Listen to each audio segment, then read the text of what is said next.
గురుగారు, ఈ వారం తులారాశి వారికి ఎలా ఉంది? తులారాశి వారికి 7 గ్రహాలు బ్రహ్మాండంగా యోగిస్తున్నాయండి. జన్మ చంద్రయోగంతో పాటు తృతీయంలో రవి, కుజ, శుక్రుడు, భాగ్యంలో గురువు, షష్ఠంలో శని, ఏకాదశంలో కేతువు. మంచి కాలం కొనసాగుతోంది. ఆశయాలు నెరవేరుతాయి.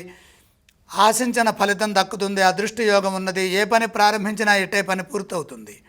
కార్యసిద్ధికి అవసరమైన సానుకూల వాతావరణం ఉంటుంది. ఆలోచనలు కార్యరూపాన్ని ఇస్తాయి. మేలు చేసేవారున్నారు. దైవబలం సంపూర్ణంగా సహకరిస్తుంది. వచ్చిన ప్రతి అవకాశాన్ని సద్వినియోగం చేసుకోండి. మేలైన ఫలితాలు సిద్ధిస్తాయి. ఇటువంటి కాలం చాలా అరుదుగా వస్తుంది. సరైన నిర్ణయాల ద్వారా సత్ఫలితాలను సాధించడానికి ఎంతో అనుకూలమైన సమయం ఇది. వృత్తిలో నైపుణ్యం పెరుగుతుంది. చేస్తున్న పనుల్లో గుర్తింపు ఉంటుంది. ఉద్యోగంలో కలిసొస్తుంది. ఉన్నత స్థితిని పొందుతారు. శ్రమకు తగిన ప్రతిఫలం ఉంటుంది. మీ విజ్ఞానాన్ని పెద్దలు గుర్తిస్తారు. ప్రశంసలుంటాయి. ఆర్థిక అంశాలు బాగున్నాయి. ఎంత కృషి చేస్తే అంత ప్రతిఫలం అందుతుందని గమనించండి. ఉత్సాహాన్ని ప్రదర్శించండి. వ్యాపారంలో కూడా ఇదే విధమైన కృషిని కొనసాగించాలి. ప్రతిఫలం అప్పుడే బాగుంటుంది. అదృష్టయోగం సూచితం. కాలాన్ని సద్వినియోగం చేసుకోండి. తులారాశి వారు ఏ స్తోత్రాలను పఠించాలి?